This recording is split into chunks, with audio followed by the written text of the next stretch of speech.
અંકલેશ્વરના મુલટ toll plaza પર વજન કાંટા પર ખેલ ચાલતો હોવાની ટ્રાન્સપોર્ટરે ઈમેલ દ્વારા નેશનલ હાઈવે ઓથોરિટીમાં ફરિયાદ કરી હતી।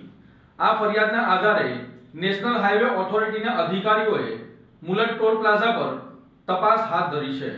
નેશનલ હાઈવે નંબર 48 પર આવેલ અંકલેશ્વરના મુલટ ટોલ પ્લાઝા પર શું વાહન ચાલકોને લૂંટવામાં આવી રહ્યા છે? આ સવાલ એટલા માટે ઉઠી રહ્યો છે કે કારણ કે અહીંના વજન કાંટા અને તેને ચલાવતા કર્મચારીઓ પર વિશ્વસનીયતા પર અનેક સરકારી મહોરો વાગી રહી હોય તેવું લાગી રહ્યું છે। એક જાગૃત ટ્રાન્સપોર્ટર દ્વારા ઈમેલ મારફતે ફરિયાદ કરી હતી, જેના પગલે આજે નેશનલ હાઈવે ઓથોરિટીના ઉચ્ચ અધિકારીઓએ મુલટ ટોલ પ્લાઝા પર આકસ્મિક દરોડા પાડી તપાસનો ધમધમાટ શરૂ કર્યો હતો। સૂત્રો પાસેથી મળતી માહિતી મુજબ મુલટ ટોલ પ્લાઝા પર ઓવરલોડ ગાડીઓ પાસે વસૂલવામાં આવતા દંડને લઈને લાંબા સમયથી ઘર્ષણ ચાલી રહ્યું હતું। સૂત્રોના જણાવ્યા અનુસાર ટ્રાન્સપોર્ટર અને ટોલ પ્લાઝાના કર્મચારીઓ વચ્ચે દંડની રકમ બાબતે ઉગ્ર બોલાચાલી થઈ હતી। ટ્રાન્સપોર્ટરનો આક્ષેપ છે કે જે નિયમ મુજબ દંડ થવો જોઈએ તેમાં મોટી ગડબડ કરવામાં આવી રહી છે। મુંબઈની સહકાર ગ્લોબલ કંપની જે આ ટોલ પ્લાઝાનો વહીવટ સંભાળે છે તે હવે શંકાના ઘેરામાં આવી છે। નેશનલ હાઈવે ઓથોરિટીના અધિકારીઓએ તપાસ દરમિયાન વજન કાંટાનું બારીકાઈથી નિરીક્ષણ કર્યું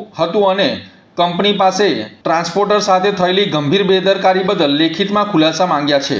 જ્યારે મીડિયા કર્મીઓએ આ મામલે ટોલ પ્લાઝાના જવાબદાર અધિકારીઓ પાસે પક્ષ જાણવાનો પ્રયાસ કર્યો હતો ત્યારે તેઓએ કેમેરા સામે કંઈ પણ બોલવાનો ઇનકાર કરી મૌન ધારણ કરી લીધું હતું। શું આ મૌન જ એ લોકોની ગેરરીતિ કરી હોય તેનો સ્વીકાર કરે છે? શું ટ્રાન્સપોર્ટરો પાસેથી ગેરકાયદેસર રીતે દંડ વસૂલીને કોઈ મોટું કૌભાંડ આચરવામાં તો નથી આવી રહ્યું ને? હવે જોવાનું એ રહેશે કે નેશનલ હાઈવે ઓથોરિટી આ ખાનગી કોન્ટ્રાક્ટર સામે કેવા કડક પગલાં ભરે છે। તે પછી તપાસના નામે માત્ર કાગળ પર જ ખુલાસાઓ સીમિત રહી જશે।